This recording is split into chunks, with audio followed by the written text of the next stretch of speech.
Periodic Fourier series में पहला concept क्या है कि फोरियर सीरीज किस पे इम्प्लीमेंट होगी? फोरियर सीरीज पेरियोडिक सिग्नल पे या पीरियोडिक फंक्शन में। फंक्शन पे। ठीक है, सिग्नल की मैं बात इसलिए कर रहा हूँ क्योंकि अगला आपका कोर्स आना है सिग्नल एंड सिस्टम, उसके अंदर ये सारे कॉन्सेप्ट जो है सिग्नल्स पे लगेंगे।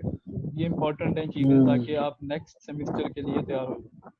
तो ये सर ईएनए में भी यूज हो रहे हैं इस मतलब। अच्छा, तो ये इसलिए मैं कह रहा हूँ कि ट्रांसफॉर्म्स जो हैं वो कॉम्प्लेक्स से ज़्यादा इंपॉर्टेंट हैं इंजीनियरिंग के लिहाज से, क्योंकि इनका यूज़ ज़्यादा है बाकी कोर्सेज में। ठीक है, तो अब आपके पास ये एक पूरा फंक्शन है, उसको हमने कह दिया एफ ऑफ एक्स, जो आपके ऊपर लिखा हुआ है इसका पूरा नाम एफ ऑफ एक्स है। एक्स एक्सिस के ऊपर आपको नज़र आ रहा है यहाँ पे सिर्फ एक्स का नाम लिखा हुआ है एक्सिस का, यहाँ पे ये नहीं बताया कि एक्स एक्सिस पे क्वांटिटी क्या है या वाई एक्सिस पे क्वांटिटी क्या है। फिलहाल हमने क्या कहा है कि ये एम्पलीट्यूड जो है वो एफ ऑफ एक्स एक पूरा फंक्शन है और उसका एक्स एक्सिस के ऊपर एक सिग्नल शो किया गया है।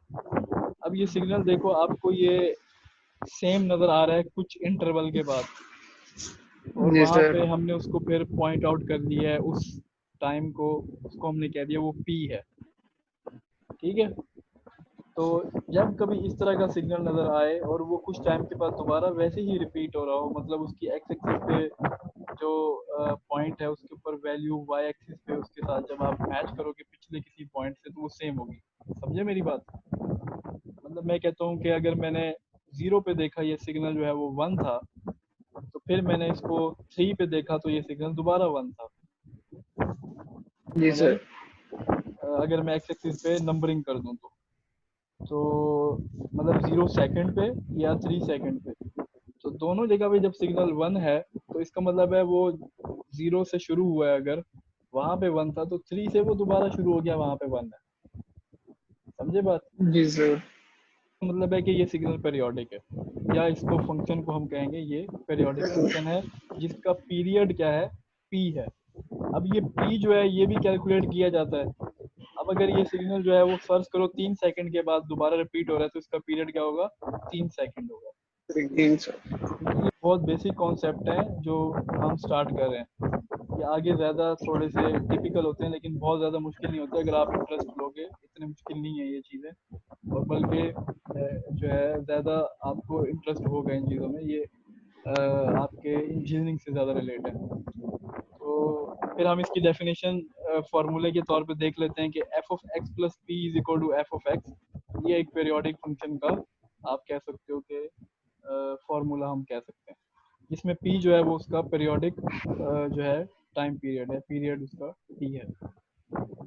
ठीक है, इसको कई जगह पे बुक्स में एक्स प्लस टी भी कहा जाता है, वो हम जब सिग्नल पढ़ेंगे सिग्नल एंड सिस्टम्स में तो वहाँ पे टी होगा। ये अगर मैंने पढ़ाया तो दोबारा मैं बता दूंगा सिग्नल सिस्टम, अगर किसी और ने पढ़ाया तब भी आपको पता लग जाएगा।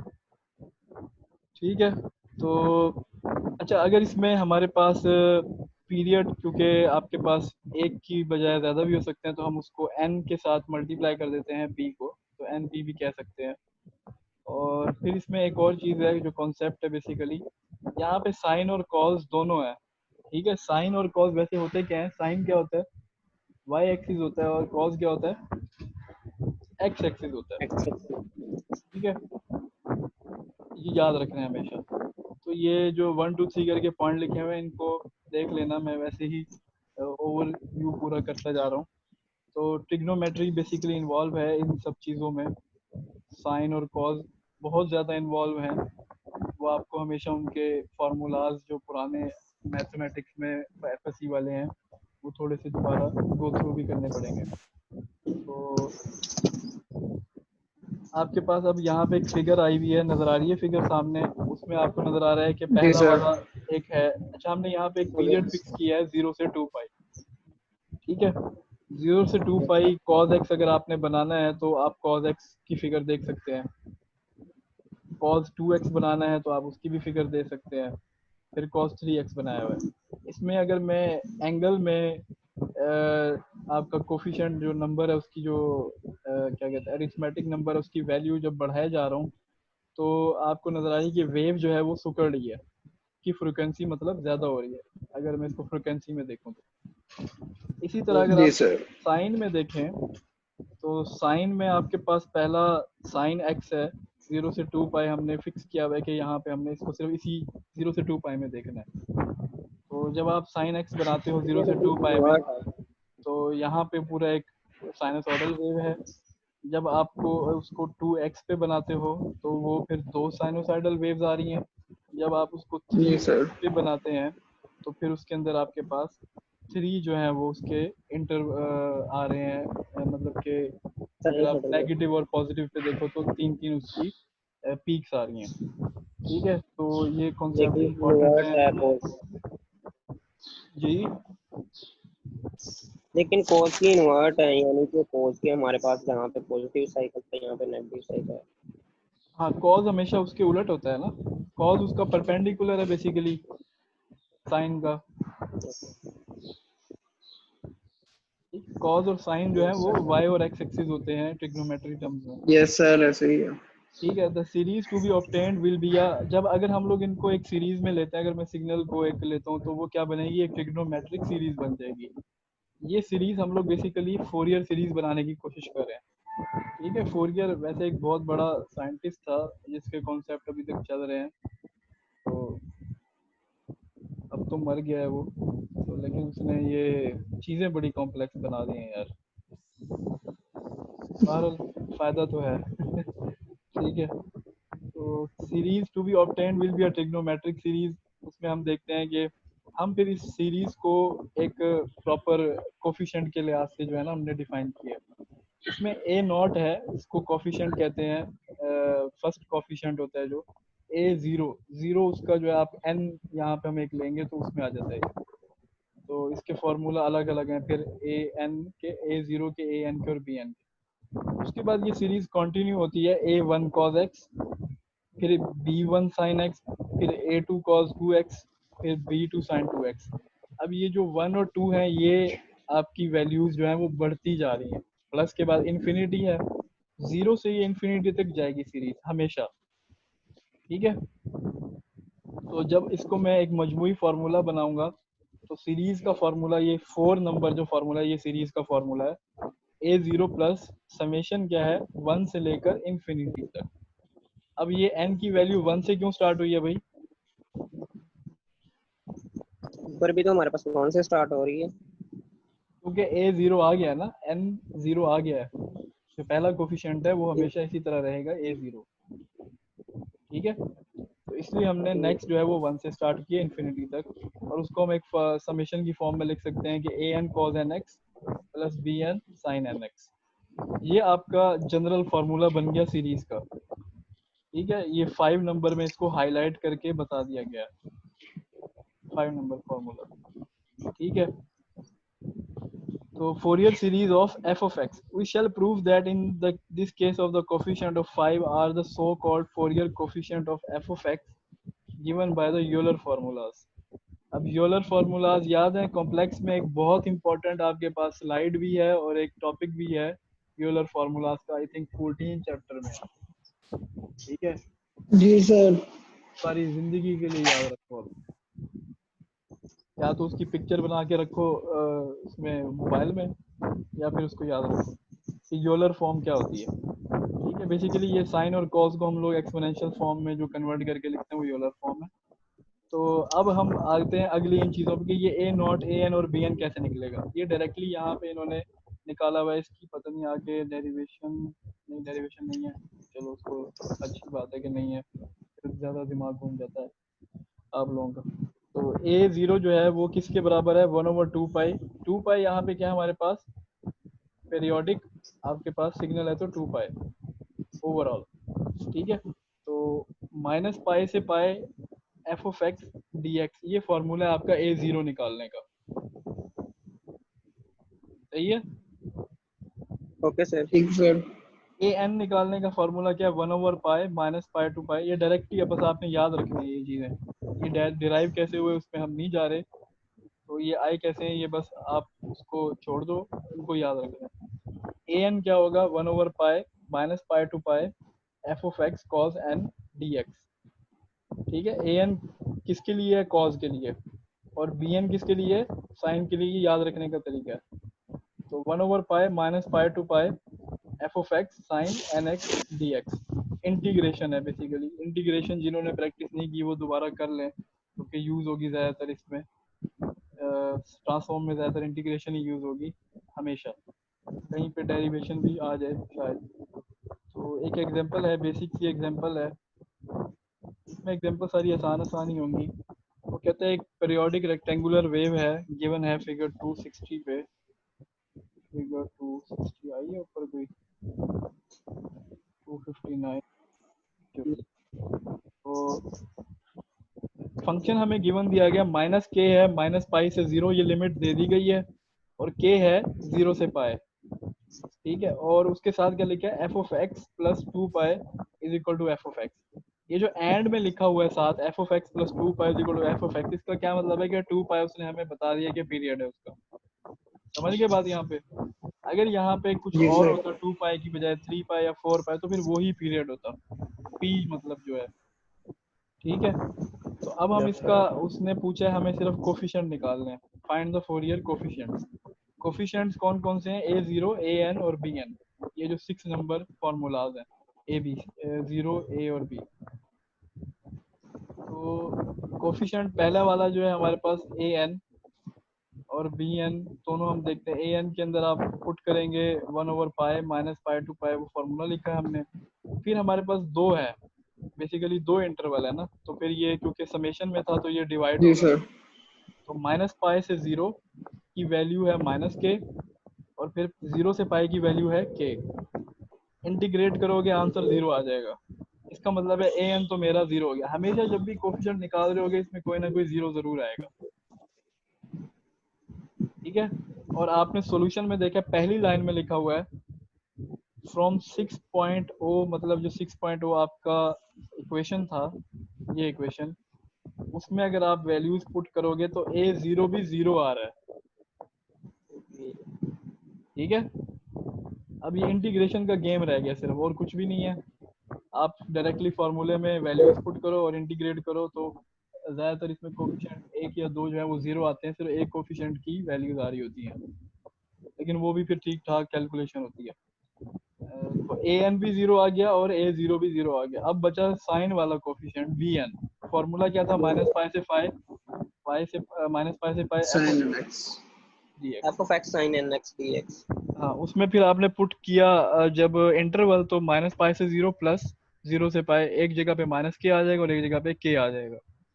फिर उसकी इंटीग्रेशन करोगे इंटरवल वाली जिस तरह होती है, वैल्यूज पुट करेंगे तो आपके पास ये कुछ एक आंसर आ रहा है, BN is equal to k over n pi cos 0 minus cos minus n pi, और फिर माइनस कॉस एन पाई। अब यहाँ पे वो कॉन्सेप्ट आ जाएगा, वो याद है कि एंगल में जब आपके पास कॉस माइनस अल्फा है और यस वो सर। पॉजिटिव हो जाता है, या कॉस 0 क्या होता है, कॉस 180 क्या होता है, याद है।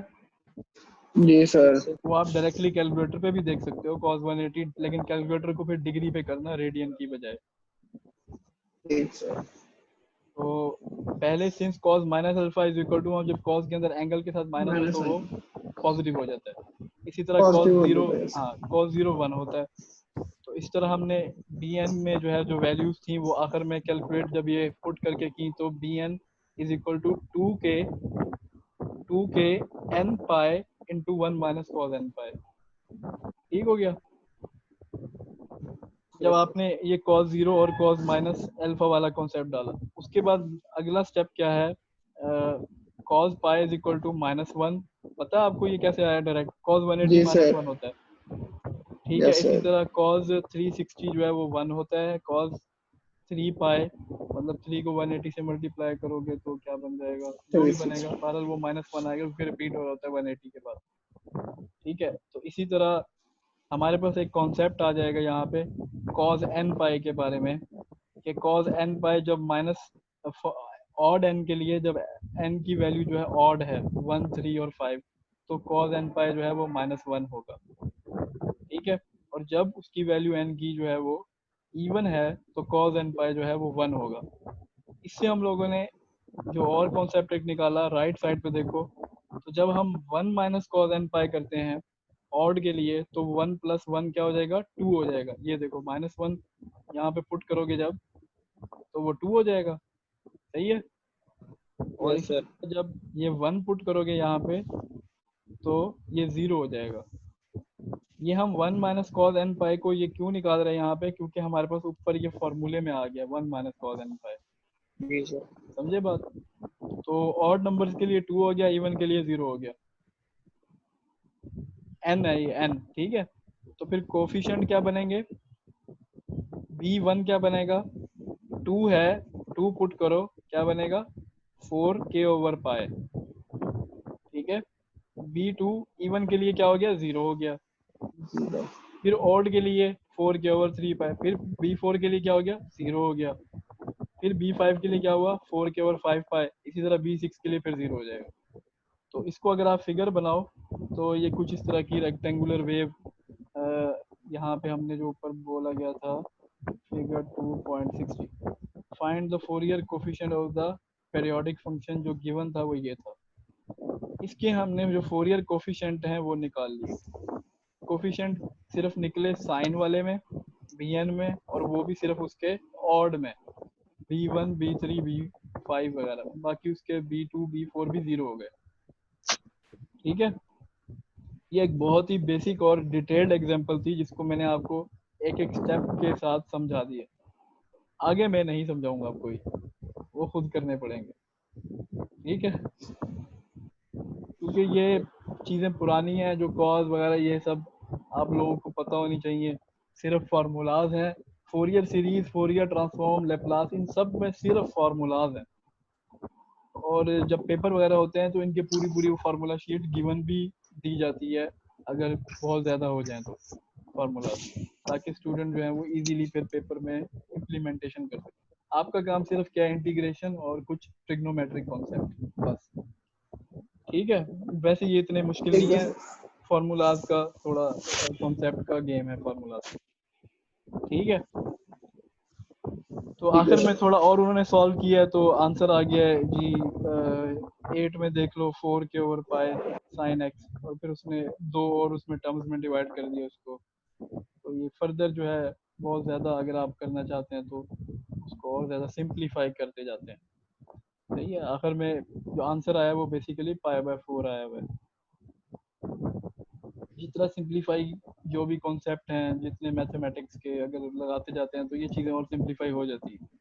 बेसिकली फोरियर सीरीज बस एक हमने फॉर्मूला लगाना था, उसके बाद सारे मैथ के कॉन्सेप्ट हैं सिंप्लीफिकेशन, ठीक है। अच्छा, यहाँ पे भी यूलर फार्मूला की डेरिवेशन है, चलो ये भी थोड़ा सा देख लेना आप लोग। पुरानी चीज़ें रिपीट होंगी थोड़ी सी, लेकिन शायद फोरियर सीरीज के लिहाज से उन्होंने इसको दोबारा यहाँ पे डाल दिया। थ्योरम और प्रूफ है, ये तो हमने इन्वॉल्व किए ही नहीं है। प्रॉब्लम सेट देख लेना इसकी, कोई मैं आप लोगों ने वैसे भी सवाल तो किए होंगे, तो इंशाल्लाह सर फिर ये बस ये मेन जो फोरियर का कॉन्सेप्ट था वो यही था। आगे बस सारी इसमें कुछ ना कुछ बस चेंजेस करके तो हम लोग चीज़ें बढ़ते रहेंगे। मेन फोरियर सीरीज यही है, ठीक है, और कुछ भी नहीं है इसमें। यही फार्मूलाज हैं जो आगे बार बार जो है वो रिपीट होंगे, कुछ ना कुछ इसमें बस मॉडिफिकेशन छोटी मोटी होती रहेगी। मेन कॉन्सेप्ट फोरियर सीरीज का ये 11.1 ही था, ठीक है। आगे सारे उसकी एप्लीकेशन या छोटे मोटे कोई हमारे इंजीनियरिंग के लिहाज से वो होंगे एप्लीकेशन वगैरह। उसके बाद जो ट्रांसफॉर्म है वो मेरे ख्याल से शुरू होगा 11.7 या 8 के बाद जाके, ठीक हो गया। बहुत है आज के लिए। यस सर बहुत बस है। है कि मैं जितना भी आपको यहाँ पे पढ़ा लूँ समझा लूँ, लेकिन आप जब तक खुद इसको प्रैक्टिस नहीं करोगे, मैथ है बार बार कहता हूँ, तब तक ये नहीं आएगी। तो इसलिए कॉन्सेप्ट को बस थोड़ा सा देख के एक आधी एग्जांपल कर लो, सब समझ आ जाएगा। इतना ज़्यादा नहीं कहता कि अब आप प्रैक्टिस करते रहो, ये करते रहो, लेकिन थोड़ा सा इनको देख लो। जैसे अभी मैंने जितना भी पढ़ा है किसी को देख लो जाके, इसकी एक आधा प्रॉब्लम देख लो, कोफिशिएंट कैसे निकालते हैं, फार्मूला क्या है, बस। तो इसलिए इतना ज़्यादा मुश्किल नहीं है, जब एक बार कर लोगे तो आपको ईजी लग जाएगा। सॉल्व चीज़ें वैसे भी पहले तो जब हम पढ़ते थे तो ये सॉल्यूशन वगैरह भी नहीं मिलते थे, हमने रजिस्टर उठाए होते थे मोटे मोटे और वही भरे जा रहे होते थे। सही हो रहा है नहीं हो रहा कोई पता नहीं। चलो ठीक है, इंशाल्लाह फिर नेक्स्ट, ठीक हो गया। किसी का सवाल है कोई? आवाज नहीं मैं कह रहा हूँ ठीक है। आप लोगों को कोई सवाल है कोई? No sir. सुबह सुबह तुम लोग पता नहीं सो के सही से उठे भी नहीं हो और इधर आएगा। सर बड़ी मुश्किल से उठे हैं आज आपके लेक्चर के लिए। नाश्ता भी नहीं किया होगा। 9 बजे। चलो नाश्ता हो गया मेरे लेक्चर से। जी सर नाश्ता कर लिया। सर वो कर लिया। लेक्चर के दौरान ही किया सर। किसी का सवाल कोई? खाना खाना सर। मैंने यार सुबह नाश्ता किया सही में।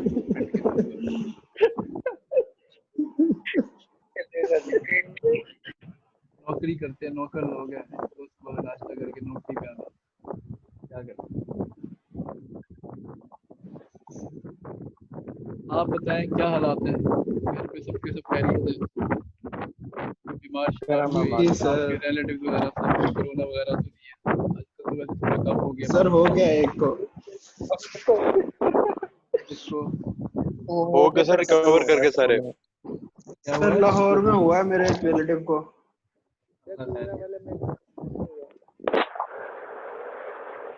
रिकवरी रेट तो ज्यादा है वैसे काफी, जो थोड़े से एजेड हाँ वो यस सर, एहतियात करें तो फिर रिकवर जल्दी हो जाती बस तो ये है कि जो थोड़े यंग लोग हैं वो इम्यूनिटी ज्यादा है, खाते पीते हैं तो वो ठीक रह जाते हैं। जो बेचारे थोड़े पेशेंट हैं शुगर के, कार्डियक वगैरह, तो वो थोड़े ज्यादा लपेटे में आते हैं रिकवरी। चलिए ठीक है, अल्लाह आप लोगों का भी ख्याल रखे और आपके घर वालों को, रिलेटिव का। इंशाल्लाह फिर जो है हम सेशन करेंगे। आमीन सर। ठीक है, ओके जी, अल्लाह हाफिज। है। हाँ।